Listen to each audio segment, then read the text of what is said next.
Hallo? Hey, bist du da? Es gibt 2 Mimics. Wunderbar, hör mal.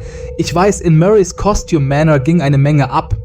Was ist, wenn sie den lebendigen David nie als ihren Tod angesehen hat?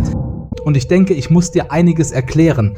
Denn was, wenn ich dir sage, fast jedes Five Nights at Freddy's Game spielt an genau demselben Ort ab?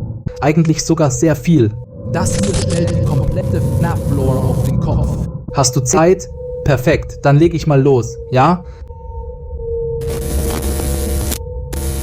Du hast dich sicherlich gefragt, wer dieser Edwin Murray überhaupt ist.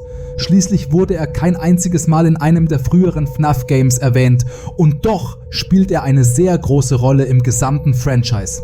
Nach dem Tod seines Vaters übernahm Edwin das Unternehmen und baute es unter dem Namen Murray's Costume Manor zu einer Art Animatronic-Entwicklungswerkstatt um. Sehr schnell entwarf er revolutionäre Technologien von einem Next-Level-Staubsaugroboter bis hin zu den ersten Springlock-Anzügen, die die gesamte Spielreihe prägen und ausmachen. Dort lernte er auch Fiona kennen, eine Mitarbeiterin noch von seinem Vater. I'm brand new here. Let's start again. I'm Fiona and you are? Edwin Murray. This is my dad's place. Die beiden verliebten sich und Edwin machte ihr einen Antrag, auch wenn von der etwas spezielleren Sorte. Will you marry me?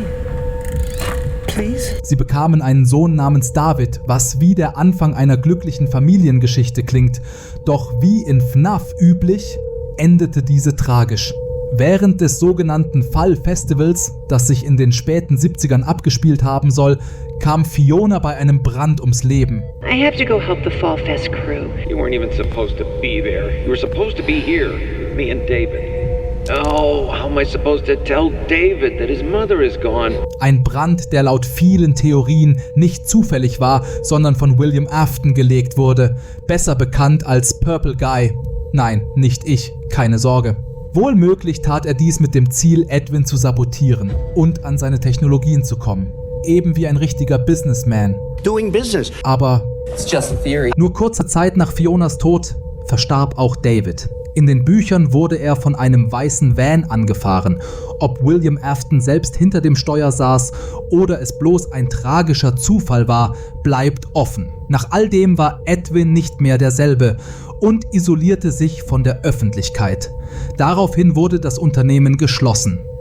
Fazbear Entertainment kaufte die Fabrik ab, möglicherweise schon vor der Schließung. Eine größere Tragödie als die Beziehung zwischen Elon Musk und Donald Trump. Und da kommt Bier ins Spiel. Arnold, ein einfacher Techniker bei Fazbear Entertainment, der die Baupläne aus Murray's Costume Manor bergen soll, damit Fazbear endlich wieder Kinder traumatisieren kann. Und das alles für einen $25 Amazon-Gutschein. Und sein Truck wird ihm nicht weggenommen, aber das nur nebenbei. Kapitalismus hits hard, I know. Was Secret of the Mimic von anderen FNAF-Titeln unterscheidet: Du hast keinen ganzen Zirkus an Animatronics, sondern nur einen Gegner. You are not the clown, you are the entire circus. Wir haben eine Figur, die in jedes Kostüm schlüpfen kann. Can adapt to any costume or character, large or small. Er ist also der Johnny Depp unter den Animatronics. Er imitiert die Geräusche, die Bewegungen und die Persönlichkeit. Nur, warum genau ist er hinter Arnold her? Im sogenannten guten Ende, ich würde es eher als Fiebertraum in .exe-Form bezeichnen, führt man Fallschirm.exe aus. Und spätestens am Ende wird klar, Mimic geht es nicht in erster Linie um Arnold, sondern ganz klar um den Data Diver. Ein Tool, mit dem wir im gesamten Spiel jedes Gebiet des Manors betreten können. Ein Generalschlüssel. Für Edwins Festung also. Nur was will Mimic damit? Gut möglich ist, dass er eigene Pläne hat. Am naheliegendsten ist er will nicht, dass jemand die Wahrheit erfährt. Mit dem Data Diver kommt man ins Gebäude, an die Erinnerungen, an die tragische Vergangenheit. Und diese Vergangenheit soll verborgen bleiben. Könnte auch ein Slogan der AfD sein. Genauso gut könnte er sich auch selbst mit den Bauplänen verbessern wollen. You know, speaking of legs, what do you think?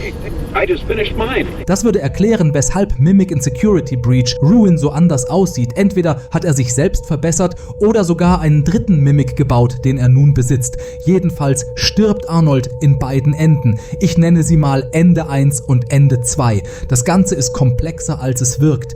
Doch beide unterscheiden sich maßgeblich, denn Ja, du hast richtig gehört. Es gibt 2 Mimics. M1 und M2. Ich weiß, das klingt wie Materialien bei einer Deutschklausur, aber glaub mir, es wird noch heftig. Um das zu verstehen, müssen wir aber nochmal einen Schritt zurückgehen. Und zwar zu Edwins Vorgeschichte. Als Fiona im Feuer starb, zerbrach nicht nur Edwin daran, sondern auch sein Sohn David. Und wie verarbeitet man Trauer im FNAF-Universum? Korrekt, du baust einen Animatronic. Da kam es zu Edwins erster Konstruktion eines Mimics. M1, eine elektronische Mutterfigur für den Sohn. Heutzutage nennt man sowas TikTok.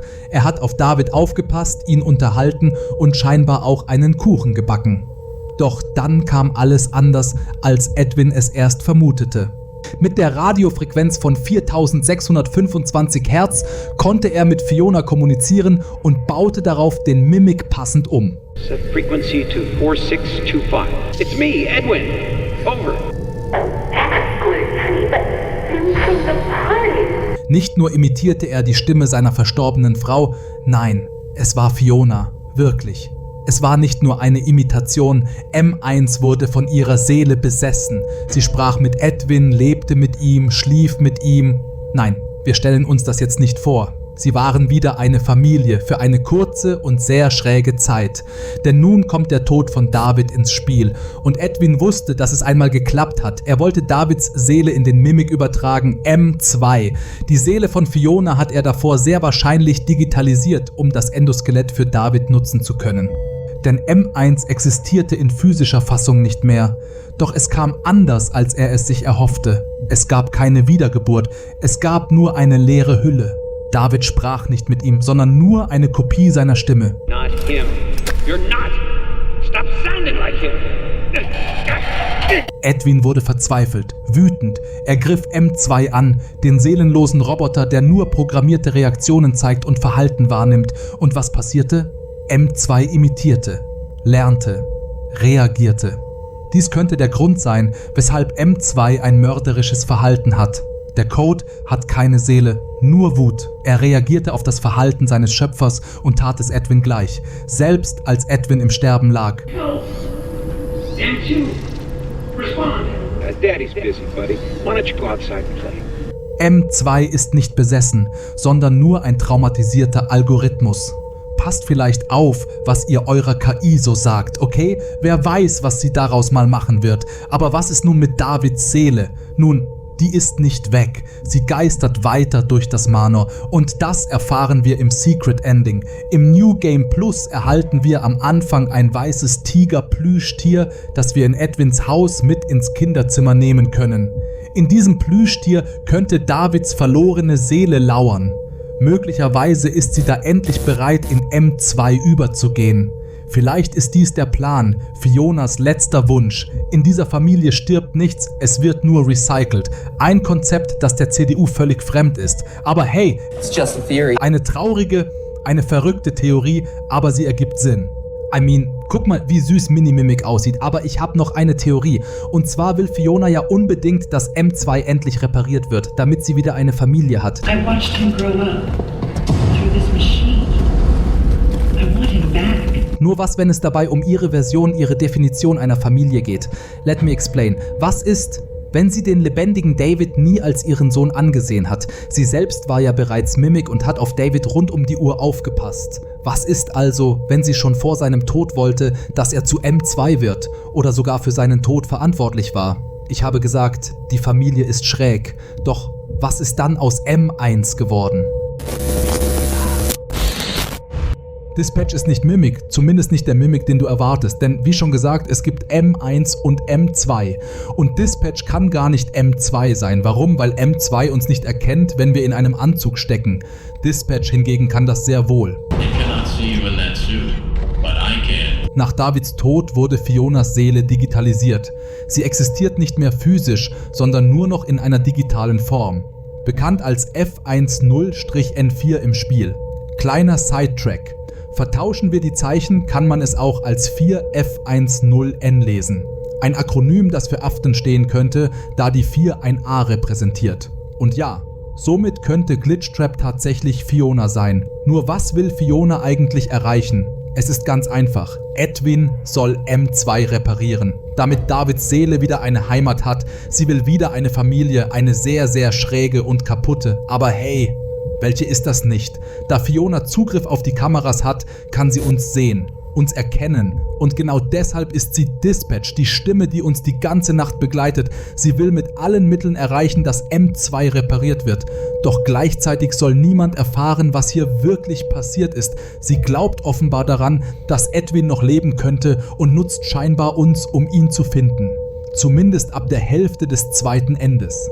In Ende 1 hingegen will sie, dass wir einfach von diesem Ort verschwinden.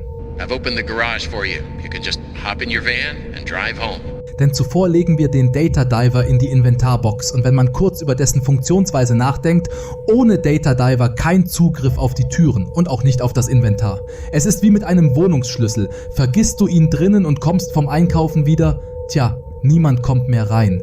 Fiona will den Data Diver verschwinden lassen, damit niemand mehr das Manor betreten kann. Niemand kommt mehr rein und niemand kommt mehr hinaus, auch nicht M2. Und genau deswegen sehe ich dies als das gute Ende. Problem ist nur, dass sich der Bastard ins Auto geschlichen hat, wie die AfD im Bundestag. Viel Glück beim nächsten Mal. Und jetzt könnte man sagen, das hatte sie. Das klingt erstmal bizarr, aber lass mich kochen. Im Fallschirmpunkt EXE-Ende sehen wir, Murrays Costume Manor ist über einen unterirdischen Tunnel direkt mit Edwins Hütte verbunden. Dieses kleine Detail könnte eine riesige Bedeutung haben, denn was, wenn ich dir sage, fast jedes Five Nights at Freddy's Game spielt an genau demselben Ort ab. Also was geschah? Edwins Fabrik brennt nieder, wenn dies tatsächlich als Canon-Ende angesehen werden kann. Fiona stirbt, David stirbt, Edwin verschwindet. Trauma ist hier das Geschäftsmodell, doch das Grundstück bleibt und der Markt regelt, wie es so schön heißt, Den kontrollierten Untergang, den Regeln der Wahrheit. es wird etwas Neues drauf gebaut und dafür gibt es einige Hinweise. William Afton übernimmt das Gelände und baut sein Haus über den Trümmern. It's free real estate. Und darunter die unterirdischen Bunkeranlagen, in denen sich Sister Location abspielt und darüber das Haus aus FNAF 4, das Davids Kinderzimmer stark ähnlich sieht. Es würde geografisch passen, denn in Sister Location kommen wir über den Tunnel in das Haus, ähnlich wie in Secret of the Mimic. But wait, there is more. Nach den Ereignissen von Sister Location wurde das Grundstück erneut verwertet. Edwin hat ja bekanntlich Recycling erfunden. Because money is green. Schätze, das hat Fazbear Entertainment auch geklaut. FNAF 1 wird obendrauf errichtet. Zwar spricht vieles dafür, dass FNAF 2 nichts mit diesem Ort zu tun hat, aber es gibt ein anderes Detail, die Withered Animatronics. Das könnten die Prototypen sein, die wir im MCM sehen. Unfertige Entwürfe, durch Brand und Zeit beschädigt. Und dann eben für FNAF 1 neu in Schuss gebracht. Dann wird FNAF 1 geschlossen, aber das Grundstück bleibt. Grundstück bleibt immer. Es wird nur eben teurer. FNAF 3 wird errichtet. Und auch wenn viele glauben, dass dieser Teil ganz woanders stattfindet, die Map aus FNAF 3 und Secret of the Mimic weisen einige Ähnlichkeiten auf. Nicht viele, aber dazwischen liegen eben auch 3 bis 4 Jahrzehnte, 2 Brände und mindestens 5 illegale Bauprojekte. Doch der endgültige Hinweis kommt mit Security Breach, besonders dem Ruin-DLC, denn dort bricht das Pizzaplex in ein riesiges Loch zusammen. Das Loch, das viele Jahrzehnte gehalten hat, aber irgendwann wie der höchste Jenga-Turm zusammenbrechen musste. Es gibt wieder versteckte Gänge, Wege zu einem anderen kleinen Gebäude und ein digitales Sicherheitssystem, das sehr bekannt vorkommt. MXES, das Programm, das Mimic im Keller überwacht. Der Computer, den wir in den Ruinen sehen, ist identisch mit F10N4. Fiona, oder was von ihr übrig blieb, hat sie ihren Traum nach einer Familie aufgegeben und will nur noch, dass M2 niemals entkommen kann. Da hatte sie zwar wieder nicht so viel Glück, aber Gregory hat sich ja darum gekümmert. Aber dass die allermeisten FNAF-Locations, wohl möglich sogar alle, da müsste man deeper wühlen, unter, in und auf demselben Ort spielen könnten. Das wäre nicht nur verrückt, es passt auch zu Fazbear Entertainments Faulheit, nur sind die Locations nicht das einzige, das alle Spuren zu Edwin führen lässt. Das hier stellt die komplette FNAF-Lore auf den Kopf. Es gibt nicht nur William und Henry als die Genies von Fazbear Entertainment, Edwin Murray war der eigentliche Architekt des Ganzen. Als Edwin anfing für Fazbear Entertainment zu arbeiten, war seine Firma bereits am Taumeln. Bankrott. ohne erfolgreiche Technik. Nur die Anzüge brachten wohl noch ein wenig Geld ein. Dann bekam er Aufträge von William Afton und Henry Emily, um ihre Designs in die Tat umzusetzen. Edwin kreierte sehr wahrscheinlich die Anzüge, wer hätte es gedacht? Und zwar nicht nur von Freddy, Chica, Bonnie und Foxy, sondern auch Fredbear und Spring Bonnie. Henry könnte maximal die Designvorlagen gegeben haben, aber Edwin hat es umgesetzt. Henry war also der Steve Jobs im Fazbear-Universum. Doch dazu kommt, dass Edwin und Henry einst sehr enge Freunde waren. So zeigen Textlogs, dass sie sich Spitznamen gaben und generell ein gutes Verhältnis hatten. I got the change order from Hen last night. Und William? Er hat in der Zwischenzeit Arbeiterinnen und Arbeiter von Edwin geklaut, damit sie für ihn arbeiten. Nicht um sie zu töten, keine Sorge. Der richtige Villain-Arc kommt erst noch. Auch erschuf Edwin wohl die Endoskelette. So auch Mimic, der ursprünglich als Universal-Skelett geplant war, das in jeden Anzug schlüpfen kann. Wohl möglich ist es Fazbear Entertainment deshalb so wichtig, die Baupläne und sogar Mimic selbst in die Finger zu bekommen. Doch bevor alles fertig war, änderten sich die Bedingungen. First they approved the art, then they approved the proofs. Now they changed their minds. Well, we're so close to final. Henry und William sabotierten Edwin, Mitarbeitende verschwanden und er war bankrott. Und dann kam, wie es kommen musste, Fazbear Entertainment kaufte das gesamte Gelände. Zwangsvollstreckung mit extra Steps. Er zog sich zurück, vermutlich um weiter an M2 zu arbeiten. Dazu verrät eine Tonaufnahme, dass möglicherweise Edwins Vater sowas bereits geahnt hatte. They want to destroy you. Dad was right. Das war wohl das Ziel von William und Henry von Anfang an, nur sein Haus blieb ihm erhalten, also bis zu seinem Tod. Dann hat Afton es sehr wahrscheinlich umgebaut. Wir können also mit ziemlicher Sicherheit sagen, Edwin hat die Springlock-Anzüge, also die Hauptfiguren aus FNAF 1, sowie Fredbear und Spring Bonnie zumindest als Prototyp entwickelt. Aber was denkst du darüber? Fakt ist aber, Edwin ist ein großes Puzzleteil, was die gesamte Lore der Spielreihe betrifft. Hey, wo warst du? Wir hatten doch ausgemacht, dass ich dir heute meine Theorien vorstelle. Warte, ich hole das Skript. Ich kann es nicht finden. Aber ich hatte es hier irgendwo. Oh Mann, weißt du, wie viele Stunden ich daran gesessen habe? Weißt du, wie lang das Ganze war? 6 volle DIN A4 Seiten, 2679 Wörter. Was? Was sagst du da? Danke für die emotionalen Muster. Jetzt brauche ich nur noch den passenden Anzug.